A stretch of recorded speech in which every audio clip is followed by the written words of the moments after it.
Alright, so hopefully you've all had the weekend to now see Jurassic World. And I don't know about all of you, but for me, this was a movie that I've been looking forward to for a long time. And the reason for that is because I'm an enormous fan of Jurassic Park. Jurassic Park is my all-time favorite movie. So when I heard that this movie was coming out, I was really looking forward to it. I was really interested to see where else they could take this. And now that I've seen it, I gotta say, there were some things I liked about it, there were some things I didn't really like about it. I feel the best way for me to describe it is to just talk about this movie in complete full spoiler. And that is an official spoiler warning. If you have not seen Jurassic World yet, go see it, then come back and watch this video. Let's get started. So towards the very beginning of this movie, we see the kids in this movie. I feel that's really important for us as the audience to get connected with, because one of the things that I thought really worked for the first movie is how well they made the kid characters in it. Because normally in a lot of movies, kid actors are the Achilles heel of movies. I mean, they just may not be that good, they just may be too annoying for you to really care about. Jurassic Park, the two kids, Lex and Timmy, I thought were fantastic. I thought their role in the movie was great. I loved seeing the relationship they had to progress with Dr. Grant. I really thought it worked well for the movie. In this movie, however, the two kid actors in it, I'm not the biggest fan of. Or rather, I should say their characters. Because for starters, the little kid in this movie, he's clearly trying to become like the new Timmy. I mean, he's a really smart kid, clearly knows a lot about dinosaurs, and he is definitely got that annoying aspect to him. But it gets to the point where you find him lovably annoying, to the point where he just knows so much about everything, to the point where he seems like he's a genius kid. It just gets to a point where you're just like, alright, dude, you're being obnoxious, shut up. And his older brother, I just say, this kid was an absolute dick. He's saying goodbye to his girlfriend. She's all there hugging him, trying to tell him, like, oh, I love you, I'm going to miss you. And he's just like, yeah, whatever. It's like, really? Are you just going to say that to be a dick? And what makes the matters worse is as he's going on this trip, as he's going to Jurassic World, as he's in Jurassic World, he's freaking, like, making a lot of, interested eye contact with a lot of different girls in the park. While he's texting his girlfriend, while she's sending him the whole I miss you and I love you text, it really gets to the point you're just like, wow, you really are a douchebag. And another thing that really threw me off with the kids is as they're being sent off to Jurassic World by their mom, she looks at them and she says, remember, anything chases you, run. It's like, really? I get that you're saying in a joking manner, but this is a park that was based off one that killed a ton of people. I mean, there's always a slight possibility that could happen again. You don't want to put that negative thought in someone's head, and now she just did that. Good job, Mom. But at the same time, in this instant, and throughout the movie itself, they do reference what happened in Jurassic Park. This is not a reboot. This is a sequel to the movie. A movie where a park broke down, and all the dinosaurs got free, and killed a bunch of the people there. And that is the whole reason why Jurassic Park could not, become an open park to the public. Because it proved unsafe, and people were not going to endorse it. So now, why is it all of a sudden a park that's, working and open to the public? They never address that at any point in the movie, and it leaves you wondering, how were they able to make it open to the public? That's just something that I personally would have really liked to know. But also you realize the point of this trip isn't necessarily for them to experience Jurassic World. It is more to get them to bond with Bryce Dallas Howard, who is in fact their aunt. And immediately once they get there, you realize that she's kind of this, workaholic, only cares about, her job, making sure the park is, filled with tourists and attracted to everybody. So immediately once they see her, she's just like, no, I want to spend time with you, but I actually don't because I'm more into my job than I am into people. So I'm going to set you off with my less interesting Expendables assistant to take you around and show you everything. And at no point, anywhere in this movie, do you see any sign of Bryce Dallas Howard develop a relationship with these two kids? In Jurassic Park, there was a clear relationship that developed between Dr. Grant and the two kids. And that's another element that made Jurassic Park a really good movie. Now, Bryce Dallas Howard explains how she's been dealing with corporate who wants to up the wow factor in Jurassic World. To add a new attraction because that will bring in more people, because she reveals every time a new attraction has been brought in, the attendance rates just get that much better because people are going to get bored eventually seeing the same things. Apparently even with dinosaurs. That's weird. But it's still really cool seeing Jurassic World as an actual functioning park. They have so much going for them. They have a petting zoo with some of the smaller baby dinosaurs. They have safaris. You can see the Gallimimus. They have canoe rides to get up close and personal with some of the bigger dinosaurs. They have these hamster balls that you can do the same thing. And they also have a feeding show featuring a giant shark alligator dinosaur thing, which is pretty cool. I mean, you look at it all and you're just like, if I was guaranteed my safety, who wouldn't want to go to this park? The problem is you're not, because it's Jurassic World. So the idea that Jurassic World just feels is absolutely perfect, like no problems whatsoever, is they're going to create a genetically modified hybrid called Indominus Rex. Its base genome is a T-Rex, meshed together with a bunch of different dinosaurs and reptiles and amphibians and all sorts of things. So Bryce Dallas Howard, and the owner of Jurassic World, is he Indian? Let's just say he's Indian. He thinks this attraction will be perfect, he thinks it'll amaze everyone, he thinks it will terrify everyone, but he still wants to make sure there's nothing that could go wrong with its preserve or enclosure. So he tells her to go get Chris Pratt to inspect it because he's someone who has a lot of up close and personal encounters with dinosaurs, with observing their enclosures, especially with the predatory ones, in particular velociraptors. And Chris Pratt has just recently become one of the actors that everyone out there loves. He was phenomenal in Lego Movie, he was phenomenal in Guardians of the Galaxy. We all knew he was going to be good in this movie, and he is really good in this movie. Next scene, you see him communicating with the velociraptors. You see him not necessarily training them, but communicating with them. He's establishing, hey, I have a relationship with them. They trust me. And that's when one of the keepers in this zoo comes up with the idea. He approaches Chris Pratt, who used to be in the Navy, and he says, hey, we should start training these velociraptors and other predatory animals for military purposes. And if all goes right, it would be perfect. I mean, what other country would want to fuck with the U.S. if you have military-trained dinosaurs on your side? I mean, no one would. But Chris Pratt stops him and he says, listen, I can't control these animals. I can communicate with them, and I have a relationship with them, but I have no control over them. It's exactly what Ian Malcolm said in the first one. Nature cannot be contained. Life always finds a way. And we get this first incidence of this about 2 seconds after they have this conversation. One of the keepers falls into the enclosure, the raptors surround him, they're ready to kill him and eat him. Chris Pratt, however, does the most ballsy thing ever. He goes into the enclosure, he's directly with them, and he's able to get them to back off for at least a little bit so one of the keepers can get away. He gets out before they could potentially do anything to him that would kill him. And what's crazy is the guy who's proposing this whole military idea, he's standing right there. He witnesses this whole thing, but he's still like, nah, I think it'd still be a good idea. I'm still going to go through with it. Why are people so stupid sometimes? So eventually Bryce Dallas Howard, she goes to meet with Chris Pratt, she talks to him, she explains the whole situation. And while they're talking, there are flies that are just buzzing around everywhere, and he just uses one of his hands, catches one, and he's like, how can I help you? Okay, first of all, bullshit right there. I mean, no one is just able to catch a fly with their bare hands like it's nothing without even looking at it. I mean, yeah, I can buy the fact that the velociraptors didn't eat him, but yep, catching a fly in midair, I guess that's just a line in the sand with me. So eventually he goes to inspect the enclosure, and he eventually finds out what Indominus Rex's abilities are. I mean, she can mask her thermoregulation, she can camouflage with her surroundings. Now we apparently find out that Bryce Dallas Howard apparently has no idea what this thing is actually made of. And Chris Pratt sits there and he, asking what we're all thinking. It's like, so wait a minute, you put this thing in an enclosure without knowing what proper security measures you should take because you don't know what it's capable of? Probably not a good idea. And this is the point where we really start to find out what the I-Rex is truly capable of as a dinosaur. They look over at the walls on the enclosure and they see a bunch of claw marks all over it, and they start to assume, oh no, she got out, she escaped. They may go down to investigate, see if there's any trace of how they can track her, and they eventually track to find out that she is still inside her enclosure. She did that to lure them in so she could kill them and eat. And it's at this point we finally see what the Indominus Rex fully looks like. And I haven't really touched on it too much yet, but I gotta say, the Indominus Rex looked absolutely phenomenal. It just looked like a really scary, really menacing dinosaur. I mean, you look at it for the first time, you're just like, yeah, I wouldn't want to be in a cage with that. And I like seeing that. I like seeing the fact that this dinosaur, by itself, could prove to be too much for them to handle. So the I-Rex immediately eats 2 of the staff members that were in there. Chris Pratt, however, is able to sneak out. And while he's able to mask his scent from the I-Rex, now she has broken out of her pen and she is free to roam the park. And now she's going to kill anything that moves. So now the owner of the park, he sends a bunch of security people after it with the goal of capturing it but not killing it because of the amount of money they've invested into it.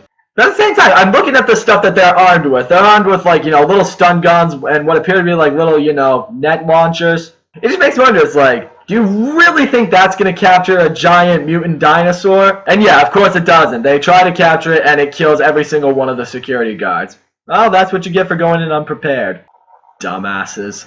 And Chris Pratt further emphasizes what went wrong here. It's the fact that she grew up in captivity with no other members of her species really with her. She doesn't really know her place in the ecosystem. For all she knows, she is at the top of the food chain. And now nothing's going to stop her from killing everything that gets in her path. Now Bryce Dallas Howard does the smartest thing that she has done all movie. She's like, yes, we now need to evacuate the island. She calls for every enclosure, every ride, everything in the park to just be put on absolute lockdown to get everyone safe. And this is one other area that really threw me off, like, would that actually happen in a real park?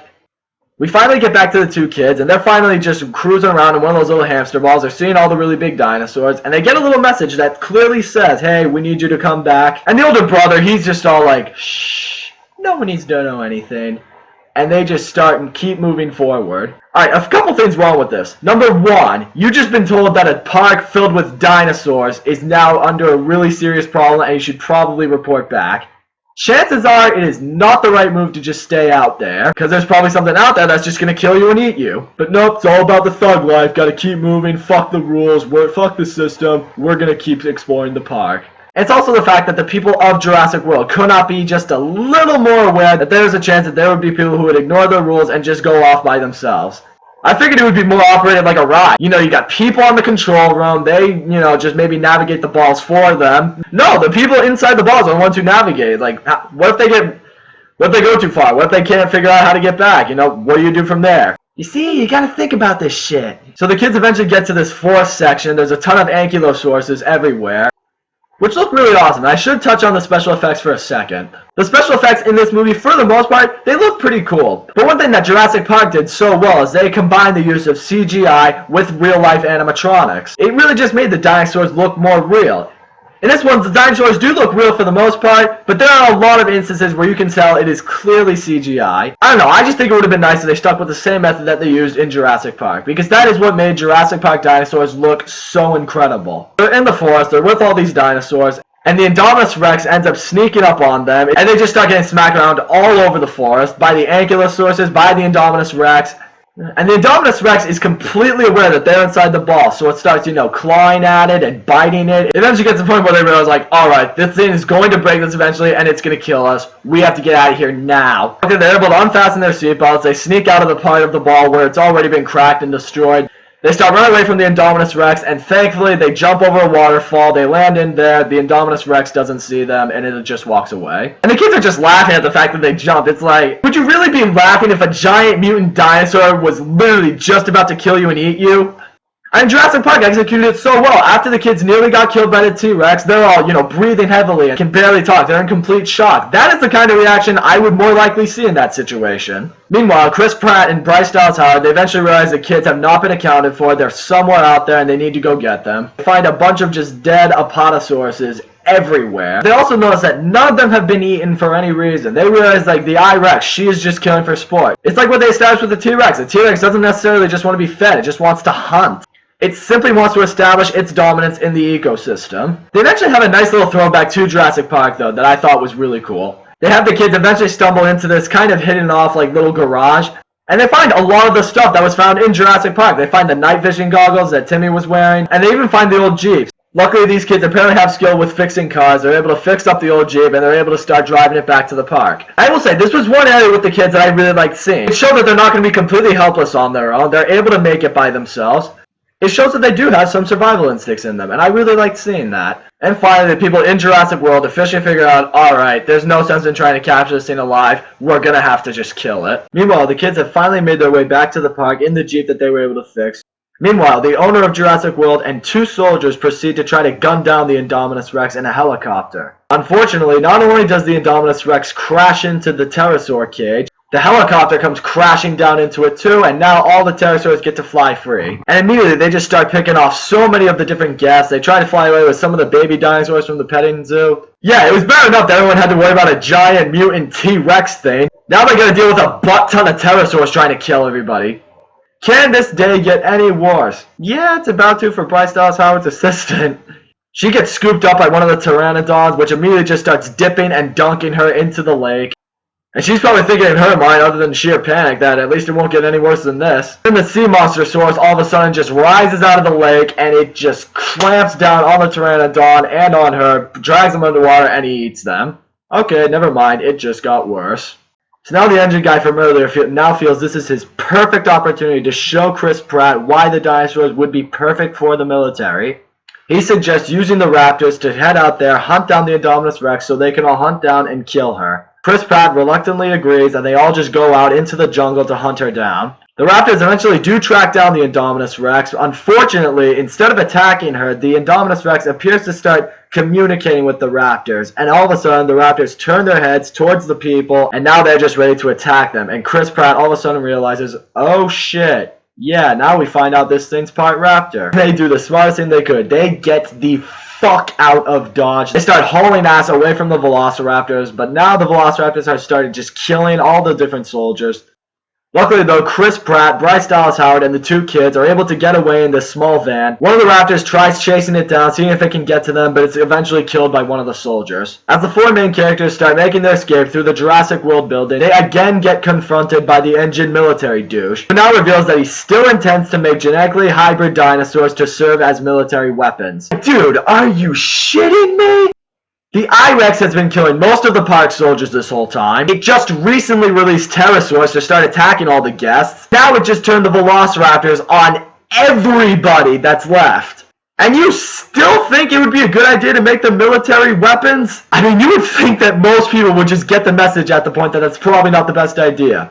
But apparently not him. And eventually he and the other four get cornered by one of the remaining raptors. Of course he tries to pull the whole, hey man, you're my bro, my amigo. You don't have to hurt me, trust me. And of course the raptor does what we all want him to do at this point. It just leaps on the guy and just starts eating his ass. Sorry bro, a lot of people wish they were Chris Pratt, but you're just not going to be able to control the raptors. Luckily Chris Pratt is able to reestablish his connection with the raptors, and he's able to get them to turn on the Indominus Rex and just start attacking her. Unfortunately she's too much for the raptors to handle, and she's able to kill all but one of them. Now Bryce Dallas Howard does an even smarter thing that she decides to do to help this situation. She contacts the control room and she tells them to open Panic 9. And that's when a lot of people in the movie theater were just thinking like, oh fuck, yes. And finally we just see the T-Rex emerge from the panic. Not only that, but it's been confirmed by the director Colin Trevorrow that this is the same T-Rex from the first Jurassic Park movie. You can tell this T-Rex definitely seemed a little more older and seasoned than you might expect it would. But it was just something that just made the movie immediately better. Because I can tell you right now, if there was no T-Rex in this movie, I probably would have hated it. Because I feel, if I'm being honest, if you're gonna make a movie about dinosaurs, you just need to have a T-Rex in it. Especially if you're making a sequel to Jurassic Park. Eventually she starts running from the paddock, she's able to lead the T-Rex into the fight. But one thing I noticed is that as she's running, you see she's still wearing high heels. So you're just like, wait a minute. Has she literally been wearing high heels the entire time in this movie? I mean, I would just feel at some point during this movie, she would feel maybe it would be smart to just take off the high heels and just run barefoot or something. I mean, you are trying to get away from a bunch of dinosaurs. But no, I guess she feels she's skilled enough to run in high heels. Good for her. But she's able to get the T-Rex into the fight, and now we get to see the T-Rex and the I-Rex fight each other. And yes, I can confirm for you that it is a lot better than the T-Rex versus Spinosaurus fight in Jurassic Park 3. So the T-Rex and the remaining Velociraptor, they're able to gain up onto the Indominus Rex, and they begin to start overwhelming her. They start pushing her closer and closer to the lake, and just when you thought it couldn't get any cooler than that, the sea monstersaurus just breaches out of the lake, clamps down on Indominus Rex's neck, and just hauls her ass underwater, which finally kills her. And before the raptor leaves, it shares one final acknowledgement with Chris Pratt. I personally found that really meaningful, because without saying a single word or anything at all, you could tell they were basically saying goodbye to one another. You could tell that the relationship that Chris Pratt had with these raptors still existed somewhere. So now we see everyone from the park being treated for their wounds. The two boys reunite with their parents, and Chris Pratt and Bryce Dallas Howard, like everyone else, are just so appreciative to have made it through that and that they are alive. Because, I mean, if you were just able to survive that whole mess, well, you're going to have a hell of a story to tell when you come home. I can promise you that. Then in the final shot of the movie, the T-Rex stands above on this giant rock platform. It looks above Jurassic World, and it just lets out a giant roar, just like it did at the end of Jurassic Park. And that's how the movie ends. So all in all, I felt Jurassic World was definitely an entertaining movie. Wasn't quite as good as I was hoping it would be. It certainly wasn't Jurassic Park, but I will say it was definitely an entertaining movie. I'm glad I saw it. Like I said, there was stuff I liked, there was stuff I didn't like, but all in all, I had a lot of fun with this movie. So that's all I gotta say, guys. Thank you so much for watching my video. Don't forget to leave a comment, like, subscribe, and I will see you all next time.